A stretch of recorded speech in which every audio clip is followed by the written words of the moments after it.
Today we're stacking up vintage Toyotas and Nissans, the legends that have conquered deserts, jungles, and half the planet. 10 tough rigs side by side to see which truly holds up decades later. So grab a seat, let's hit the dirt, and find out which classic 4x4 really earns its stripes. There's something timeless about the Toyota Land Cruiser FJ40. It's the rig most people picture when someone says vintage 4x4, and it is no surprise with its squat stance, round headlights, and simple upright lines that look tough enough to drive through a brick wall. Born in the early 1960s, the FJ40 took the blueprint of the Willys Jeep and dialed it up with Toyota's signature reliability, forging a reputation in the world's harshest environments. From African savannas to Australian cattle stations, where it mattered underneath, the FJ40 kept things old school. A stout ladder frame, solid axles front and rear, leaf springs, and a simple part-time 4WD system that could crawl up mountains or plow through deep mud with calm indifference. Power usually came from Toyota's bulletproof F or 2F inline-six engines. They weren't quick, about 125 horsepower, but they'd run forever on questionable fuel and minimal maintenance. What made the FJ40 special off-road was its combination of lightweight, short wheelbase, which was about 90 inches, and low gearing. It could pivot around obstacles where bigger trucks would have to three-point turn. Sure, the ride was stiff and the steering heavy, but ask any old-school overlander, you'd trade comfort for the ability to limp 500 miles back to civilization if something broke. Over time, enthusiasts have swapped in disc brakes, power steering, and modern seats, but many still love them bone stock. Compared to its Nissan rival, the Patrol Y60, the FJ40 tends to be the simpler, more widespread choice globally, with a massive aftermarket. Its legacy isn't just as a tool, and it's become an icon, the classic t-shirt logo of off-roading. And even now, it's often the standard against which old 4x4s get measured. While the FJ40 gets all the coffee table book covers, the Nissan Patrol 60 series is like the cool underdog. A rugged old brute that went toe-to-toe with Toyota in the 1960s and 70s, often in places far off the map. Launched in 1960, this was Nissan's answer to both the Willys Jeep and the burgeoning Land Cruiser, and you still find them puttering around farms in Australia, Argentina, and parts of Africa. Mechanically, the Patrol 60 was quite similar to the FJ40. Ladder frame, solid axles, leaf springs, part-time 4WD. Its early P-Series 4.0-liter inline-six produced about 145 horsepower, giving it a slight edge on paper. In practice, both were slow by modern standards, but the Patrol was known for slightly better torque at low RPMs, helpful when lugging heavy loads or climbing out of ravines. One key difference? Size. The Patrol was generally longer and had a bit more interior room, especially in its longer wheelbase GU60 variants, which meant more space for gear and overland setups. However, that extra length did compromise its maneuverability in tight trails. Compared to the stubby FJ40, the Patrol also had simpler body lines that often rusted just as enthusiastically as the Land Cruiser. Off-roaders who've driven both often say the Patrol felt a tad more truck-like. Slightly heavier steering, less nimble but with a rock-solid feel that inspired confidence on long hauls across rough country. So one might easily lean towards it as a trusty option. These days, they're harder to find parts for than the ubiquitous FJ40, which sometimes tilts restorers toward Toyota. But if you ever see a Patrol 60 crawling up a washed-out track, it's like spotting a rare beast. Fewer built, fewer surviving, yet every bit as tough. Into classics that still conquer dirt and rocks? Hit like, share, and subscribe. More off-road icons and hands-on builds are on the way, and you'll want to catch everyone. If the FJ40 is the scrappy trail rig you tackle goat tracks with, the Toyota Land Cruiser FJ60 feels like its older, bigger cousin who decided it was time to get serious about cross-country adventures without giving up old-school grit. Debuting in 1980, the FJ60 carried forward Toyota's legendary off-road DNA, but stretched it into a longer, roomier, wagon-style body. Mechanically, it favored its roots. Underneath, you still had a rugged ladder frame with solid axles front and rear, leaf springs all around, and a bulletproof 4WD transfer case. The familiar 4.2-liter 2HAD-F straight-six engine powered most markets, making around 135 horsepower and 210 pound-feet of torque. Not blistering, but the kind of lazy torque curve that just chugged along no matter how steep the climb or how deep the mud. Off-road, it was less nimble than the FJ40 thanks to a longer wheelbase, about 107 inches versus the 90 inches of its little brother. That meant slightly worse breakover angles, but better stability on high-speed gravel or corrugated tracks. In fact, overlanders started flocking to the FJ60 because it was simply easier to live with on long treks. More cargo room, slightly improved seats, and still tough as a railroad spike. When you start lining it up against Nissan's offerings, like the Patrol Y60, the FJ60 often wins on interior quality and sheer global parts availability. But it was also heavier, and if you loaded it down for a big expedition, that old 2F motor could feel pretty breathless on steep mountain passes. Still, for many, the FJ60 was the sweet spot. Enough creature comforts to drive across continents, but with the same unstoppable mechanical simplicity that made the FJ40 a legend. If you wanted a truck in the early 80s that looked at a rugged trail and said, "Sure, let's do it," the Nissan Patrol Y60, also known as the MQ series, was your guy. Launched in 1980, it replaced the older, boxier Patrol 60 series with something a bit more modern but still unapologetically agricultural. Especially popular in Australia and the Middle East, these Patrols cemented Nissan's reputation for tough-as-nails off-roaders that could give Toyota's big wagons a run for their money. Under the hood, depending on the market, you might find Nissan's grunty 3.3-liter diesel chugging away with around 90 horsepower and 140 pound-feet of torque, or the later 2.8-liter turbo diesels that brought a bit more life. Gas options existed too. Regardless of the engine, what tied all MQ Patrols together was their burly build. Leaf springs all around, live axles, and a heavy-duty part-time four-wheel drive D system that included manual locking hubs. Compared to the FJ60, the Patrol Y60 often felt even more utilitarian. Interiors were Spartan, and early versions didn't fuss with creature comforts like power steering or air conditioning unless you paid extra. But they gained a reputation for shrugging off horrendous abuse. Think hauling tons of gear across the Nullarbor Plain or bouncing up rocky goat trails in Oman. Off-road, the Patrol's leaf spring setup was stiff but dependable. Many owners would swap in aftermarket springs or slightly longer shackles for a bit more articulation. Against Toyota's FJ60, the Patrol Y60 tended to be the choice for buyers who valued low purchase costs and mechanical simplicity over Toyota's slightly more refined feel. These days, it's rare to see one unmodified, and most are lifted, armored, and running bigger tires ready to tackle bush tracks with the same rough charm they had 40 years ago.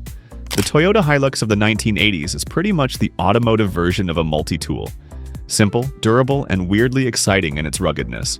While the first Hilux 4WDs arrived in 1979, it was really the early to mid-80s models like the RN36 and LN60 that cemented its legend. With compact dimensions, a ladder chassis, solid front axle until 1985 globally, and minimal electronics, these pickups were as close to bulletproof as you could get. Under the hood, the Hilux came with a buffet of engines depending on where you lived. From gas-powered 2.2-liter and 2.4-liter four-bangers to famously long-lived diesels like the 2-liter and 2LT. Power wasn't much to brag about, often hovering between 75 to 100 horsepower, but the point was never speed. It was torque, delivered low, perfect for creeping up rocky trails or hauling heavy loads. What made the Hilux shine off-road was its relatively lightweight and nimble wheelbase. Compared to big wagons like the FJ60, the Hilux could sneak through tighter forest trails or edge along narrow ledges without making your palms sweat. Solid axles front and rear, until Toyota went IFS in 1986 for some markets, also meant articulation was decent, and with some leaf pack tweaking, you could get surprising flex. When stacked against Nissan's D21 Hardbody, which came just a few years later, the Hilux usually took the crown for absolute reliability and simplicity. Farmers and overlanders the world over still swear by them. But the Nissan also rode harsher, and its cabin was pure metal and vinyl utility. Still, if your idea of off-roading involves the chance you might have to weld a leaf spring back together with scrap rebar in a village workshop, the Hilux would be your best friend. When Nissan rolled out the D21 Hardbody in 1986, it was clear they were aiming straight at the Hilux's jugular. With crisp, boxy lines, slightly wider tracks, and that squared-off bed, it earned its Hardbody nickname not just for styling, but because the double wall bed construction was genuinely tougher than rivals. You see these trucks in Baja, in African mining sites, or even rally prepped. A testament to how Nissan got the basics very right. Like the Hilux, the D21 offered a mix of petrol and diesel engines. The Z24 2.4-liter 4 was common, pumping out roughly 103 horsepower and 134 pound-feet. Modest, but paired with robust gearing. Some markets got the grunty TD27 diesel, prized for low-end torque, Underneath, you had a stout ladder frame, independent front suspension, torsion bars up front, and a solid axle with leafs in the rear. That IFS setup was a double-edged sword. On the plus side, the D21 rode noticeably smoother on rough dirt roads and was easier to drive daily than the stiff old Hilux. On the downside, hardcore off-roaders sometimes found the front end didn't articulate as well. Lift kits were trickier, though certainly not impossible. Compared head-to-head, the Hilux was often the farmhand's pick for sheer ruggedness and mechanical simplicity, while the hardbody was the slightly more civilized, slightly more comfortable rig that still wouldn't flinch at a muddy climb. Interior creature comforts, like better seat padding and more ergonomic dash layouts, often gave Nissan the edge if you spent long hours behind the wheel. In the end, these two trucks were close kin in spirit. Workhorses first, adventure rigs second. And decades on, it's telling that you'll still see both rattling down dusty roads worldwide. Sun-faded but unbowed, living proof of that 1980s Japanese pickup magic. When Toyota introduced the first-generation 4Runner in 1984, it was basically a clever marketing masterstroke. Take the bulletproof Hilux pickup, bolt on a fiberglass rear canopy and rear seats, and sell it as an SUV. The formula worked spectacularly, birthing a model line that's still thriving today. Underneath, early 4Runners were almost identical to their pickup siblings. Same ladder chassis, same solid front axle until mid-1986, same bulletproof 22R 4-cylinder, or the occasional turbo diesel in overseas markets. The upshot was an SUV that could take a savage beating off-road, shrug it off, and keep going. This one feature was enough to make it appeal to a wider market. The short wheelbase made them incredibly maneuverable at about 103 inches, and with a low curb weight of roughly 3,500 pounds, they were easy to coax up steep trails or wriggle through tight forests. Against Nissan's Terrano WD21, known as the Pathfinder in many markets, the first-gen 4Runner was simpler and arguably tougher in truly brutal conditions. But it was also more primitive. The early 4Runner interiors were very pickup-like. Hard plastics, basic gauges, little in the way of sound insulation, and with that removable fiberglass top, leaks and rattles were a badge of ownership. By the time Toyota swapped to independent front suspension in 1986, the 4Runner did ride smoother, but purists still hunt for those early solid axle rigs. Compared to the Nissan, the 4Runner's off-road strength lay in its simplicity. Fewer things to break, more room to flex, and a drivetrain proven in millions of Hiluxes. It wasn't until later generations that Toyota added more comfort. For these first-gen trucks, the appeal was clear. Go anywhere, fix anything, and if you wanted a breeze, just pop off the back roof. Where the Toyota 4Runner came from, a pickup DNA, Nissan's first Terrano, sold globally as the Pathfinder, leaned into being an SUV right from the start. Launched in 1986, it shared the hardbody's sturdy D21 platform, but arrived with a more refined, fully enclosed steel body. That meant no removable tops, fewer leaks, and a notably quieter cabin. Small details that made a big difference on long road trips. Mechanically, it borrowed heavily from its truck cousin. Torsion bar independent front suspension, solid axle rear, and tough ladder frame. Engine options ranged from the same Z24 2.4-liter to the beefier VG 30E 3.0, liter 5.6 that put out around 145 horsepower. A healthy jump over the Toyota 4Runner's 4-cylinder, giving the Terrano better highway passing power and a bit more grunt in soft sand. Off-road, the Terrano was a curious balance. The IFS made it more comfortable on washboard roads and decent at swallowing moderate bumps, but serious rock crawlers sometimes found it limit in articulation compared to a solid axle 4Runner. Still, with a mild lift and lockers, these trucks became surprisingly capable. They also came with a better appointed interior, power options, and slightly more passenger car-like ergonomics. A clear sign Nissan was targeting the growing family adventure SUV market. When you line them up, the Terrano versus first-gen 4Runner debate comes down to priorities. Toyota gave you rugged, almost tractor-like reliability with minimal frills, while Nissan offered a more comfortable, slightly more powerful rig that was still genuinely capable off the beaten path. It's why decades later, you'll still see old Pathfinders carving through dusty trails, often with surfboards or camping gear strapped up top. Living proof you didn't have to sacrifice comfort for adventure. If you want the ultimate embodiment of Toyota's "if it ain't broke, don't fix it" philosophy, look no further than the Land Cruiser 70 series. Launched in 1984 and still in production in some markets today, The 70 remains the gold standard for overlanders, miners, and anyone else who needs a truck to keep going when GPS stops working and roads are just lines on a map.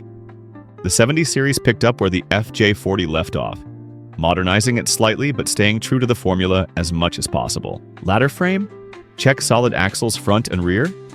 Absolutely. Leaf springs at first, then coils in some later variants depending on the model. Power plants range from bulletproof 4.0 plus liter diesels to the legendary inline-sixes, all built to tolerate interesting punishments like lousy fuel and weeks of high-rev slogging in hot climates. Off-road, the 70 is simply in another league. With short overhangs, stout axles, and monstrous low-range gearing, it feels like it could idle up a cliff face. Compared to the previous FJ60, it was even tougher, built with fleets in mind, think mining companies and NGOs. So everything was designed to be field-fixable with basic tools. Against the Nissan Patrol Y60, the 70 often edges out in truly remote reliability, though the Patrol could sometimes be more comfortable. These trucks have a cult following for a reason. You'll see them in the Australian outback loaded to the gills, in Africa with extra tanks and bull bars, or running convoys in the Middle East. Their only real downside is price. Even battered old examples fetch strong money because, frankly, they're still worth it. For many, the 70 series isn't just a vehicle. It's the last word in serious, go anywhere, take on the world off-roading.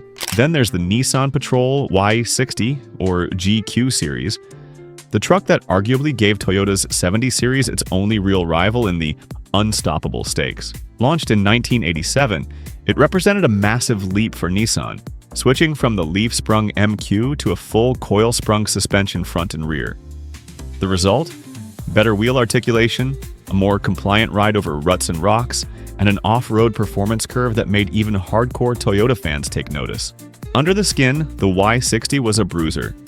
Big ladder frame, heavy-duty diffs, and engine options that included legendary diesels like the TD42, a 4.2-liter inline-six that's become almost mythical for reliability. Power was modest on paper, around 115 horsepower, but torque was immense and low in the rev range, perfect for crawling up steep hills or yanking heavy trailers out of bogs. Compared to the 70 series, the Patrol often felt more comfortable straight out of the box. Those coil springs soaked up corrugations beautifully, and inside, Nissan gave you slightly more plush seats and tidier dash layouts. In serious terrain, though, debates rage. Patrol fans point to flex and ride quality. Cruiser folks counter with ultimate simplicity and global parts availability. What really sealed the Y60's off-road rep was how well it responded to mods. A mild lift, snorkel, and lockers turned these into absolute beasts. In Australia, many argue it was the Patrol, not the Cruiser, that owned the toughest tracks in the 1990s, thanks largely to that incredible axle articulation. Today, the Y60 stands tall among the all-time greats. It's that rare balance of brute strength, surprising comfort, and legendary drivetrains. A perfect final chapter in our Nissan versus Toyota saga, showing how close the two giants have danced around each other in the hunt for the ultimate off-road crown. It's clear, both Nissan and Toyota built legends, but if we're honest, long run, Toyota usually takes the crown for sheer parts support and out-there reliability. That said, a well-kept Patrol often rides better and tackles the same trails with a bit more swagger. In the end, it's like Coke versus Pepsi, both iconic, both capable, and it really just depends on which badge makes your heart beat faster. Drop a comment on your favorite rig, and we'll see you in the next adventure.